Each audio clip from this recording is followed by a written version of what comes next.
right, cool. Cadence is there. Yep. Yep. All right, we're going widescreen. Cadence was good, man. What's good, man? I ain't been doing much. I just been chilling, playing basketball. You know all that. Yeah. Yeah, I heard you went Shack Attack, man. I heard you went Shack Attack on the rim.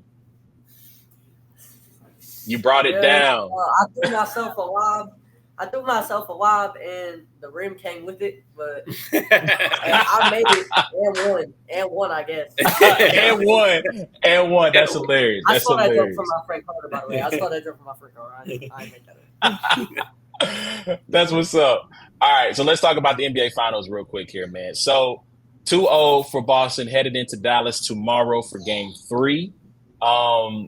So breaking news that happened today, it was announced that Kristaps Porzingis, I'm not even going to pretend to try to pronounce the injury he suffered in Game 2, but he does have a lower leg injury. It is a tendon, I believe, that is right around the ankle or calf.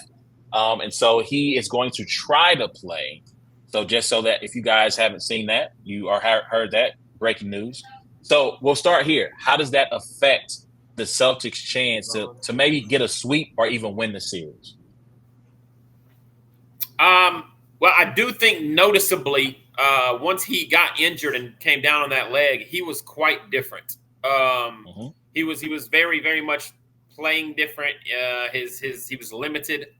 Just watching him.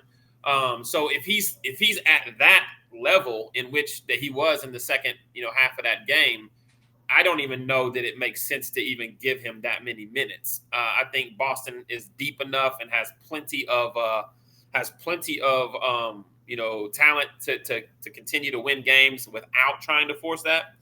So I definitely do think it's a bigger deal because he's the reason they came out in that first game and put it on the Mavs.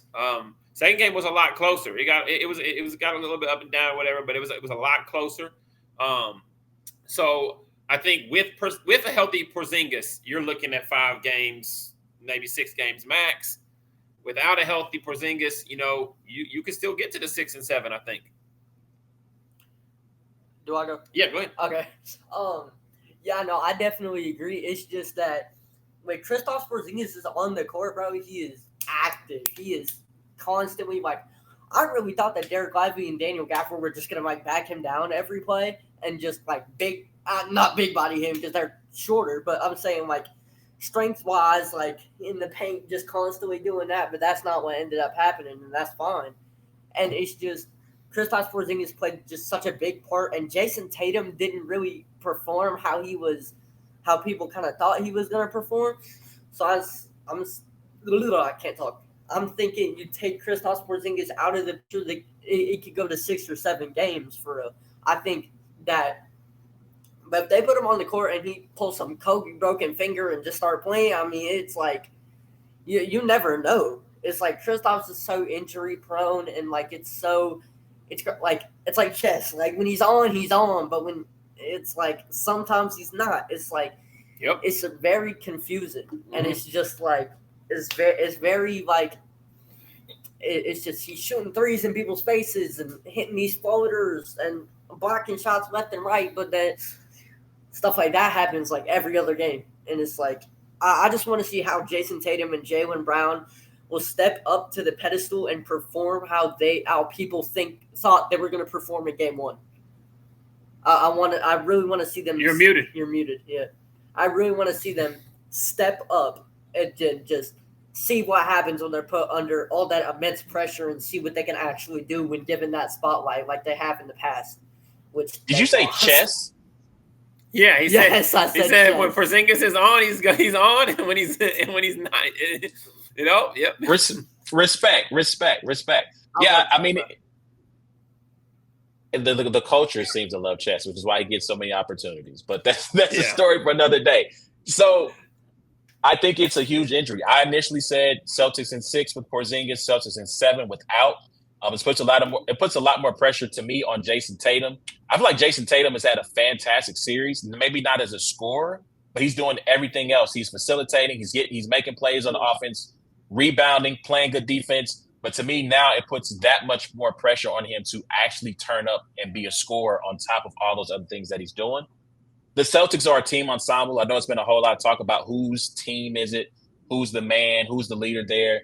It seems like they lead by committee. I mean, I feel like Jaylen Brown was incredible in game one. Drew Holiday then leads the team in scoring in game two. But so maybe they don't feel as much. Maybe Jason doesn't feel the need to put that weight on himself. I would like to see him put that weight on himself and continue to lead as a scorer in game three. But we'll see. But this is the opening that the Mavericks have been waiting for because Kristaps has been a presence on offense and especially on defense. He's had at least 3 or 4 blocks at the rim where he's getting vertical, meeting people at the rim, and he is altering or flat out blocking shots. So, last question. What does Dallas need to do to turn around this series? Well, there's about 4 guys that somebody needs to step up. Like I'm not gonna sit here and act like Luka's doing everything great and the rest of them aren't. I do think it's hard to say like Luka needs to get other guys involved because he's still got 10, 11 assists at the end of every game. But he is guilty sometimes of coming out in the first and second quarter like it's Luka time. Watch me go ahead and get buckets on you or whatever. And I was watching an interview with Kevon Looney, I think earlier today or yesterday, and Kevon Looney was like, "Yo, you know how important it is for us role players to get a layup or get a dunk in that first quarter? You know what I mean? And get some of those easy buckets or whatever, so that we feel like we're in the game." And bro, I looked at the stat today. Luka, I think, is 8 of 21 from 3. The rest of the team is 5 for 32. Nobody else on the team has hit more than 1 3-pointer in the first 2 games. So Kyrie's 0 for 8. PJ Washington's 1 for 6. Derek House is 1 for Derek. What's his name? Lively. No, but the house. Not Lively. Derek Jones Jr. Derek Jones Jr. Yeah. There you go. He's one Yep. Like literally. They've hit like I think 15 threes in the series, and it's 8 from Luka. So nobody else is hitting shots like they were last series, man. I remember PJ. Getting crazy. I remember, Kyrie hitting a couple back-to-back. Tim Hardaway Jr. comes in, 10-point run, like that stuff's not happening right now. And on the flip side, when you got Drew Holiday dropping 26 on you effortlessly, like what?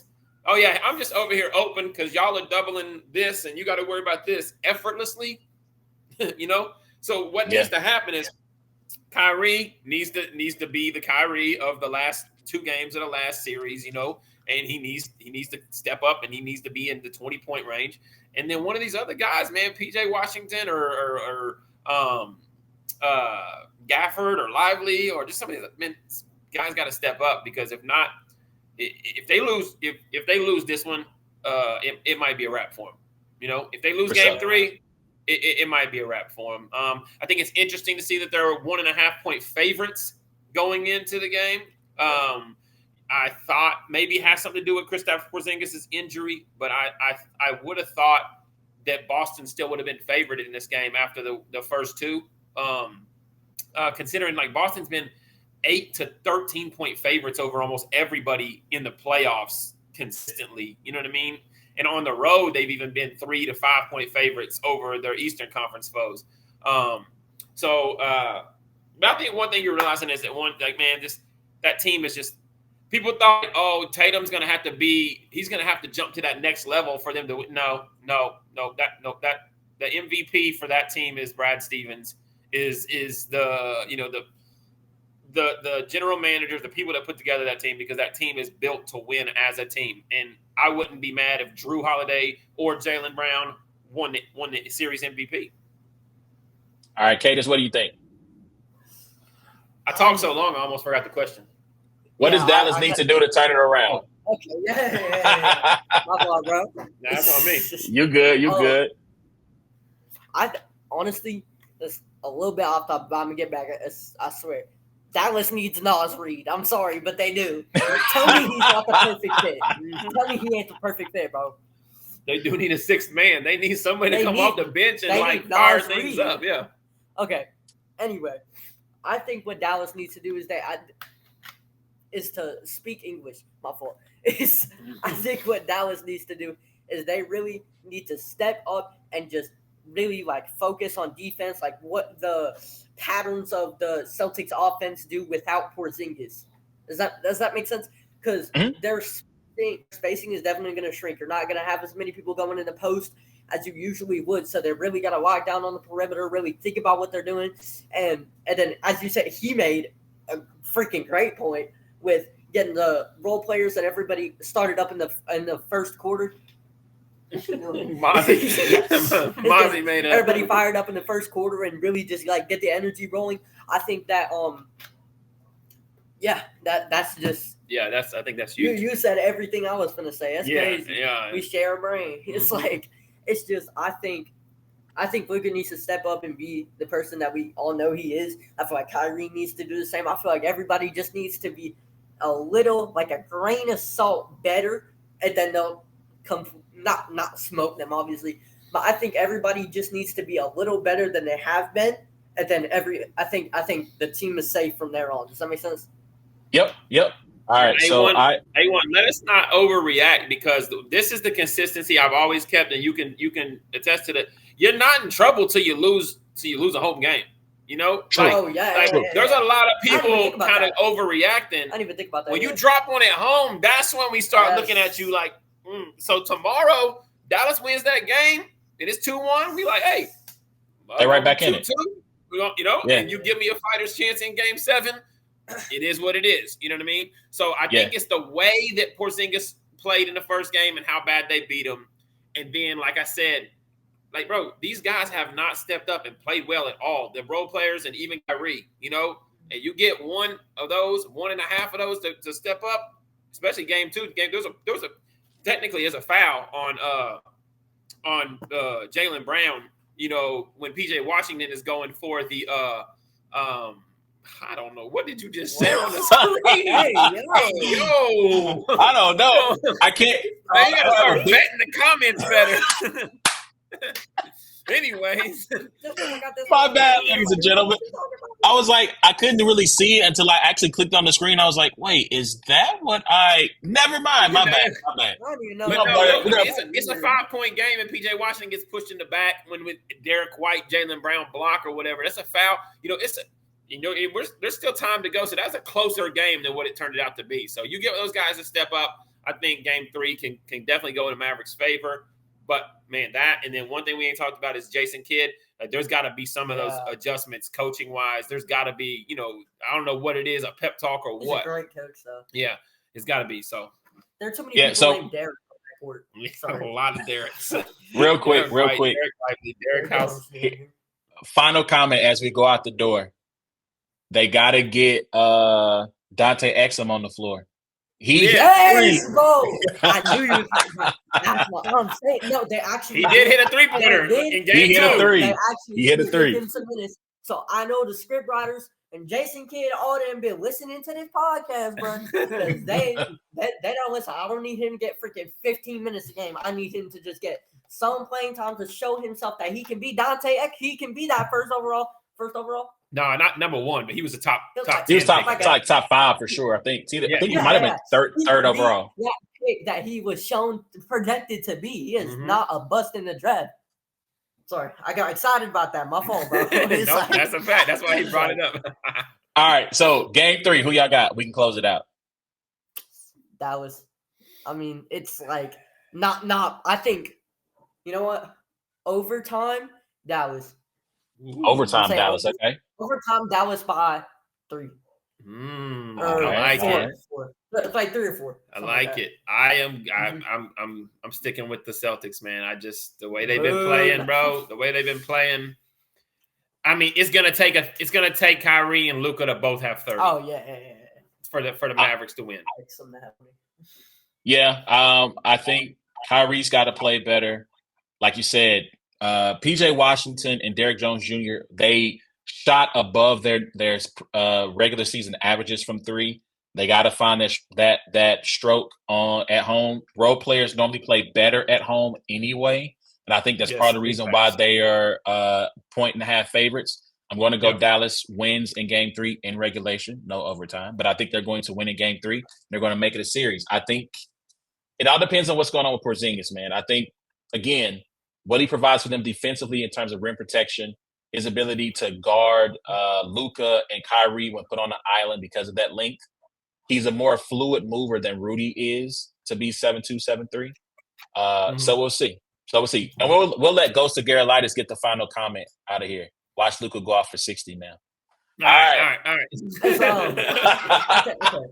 So with Porzingis, it's like if he does manage to play and like be okay, at least okay, I think Celtics by 2 or 3. But if he's not there, I think overtime Dallas by 3 or 4. I just had to add that in there because it's completely possible to just be like, you know what, I'm gonna just play this and play decently. And that's really all he needs to do. Just be a presence on the court, and you can switch sides completely. Mm-hmm. Absolutely. So that's our time, man. Let us know what y'all think. Who y'all got? Dallas Game 3, Boston in Game 3. What does this Porzingis injury mean for the Celtics title hopes? Hit us up at Brains and Bars, Facebook, Instagram, Twitter, TikTok. Before I hit that ending, please remember, you can check out every episode of It's a Black and White Thing by going to the podcast app of your choice. Wherever you find the good podcast, search for It's a Black and White Thing or Brains and Bars, all one word. You can also check us out on YouTube at Brains and Bars, and that also is the same @ name for our Twitter, Instagram, TikTok, and Facebook. And until next time, it's been a black and white thing, man. We holla at y'all. We'll see y'all next week. Hey, Ward, don't hang up just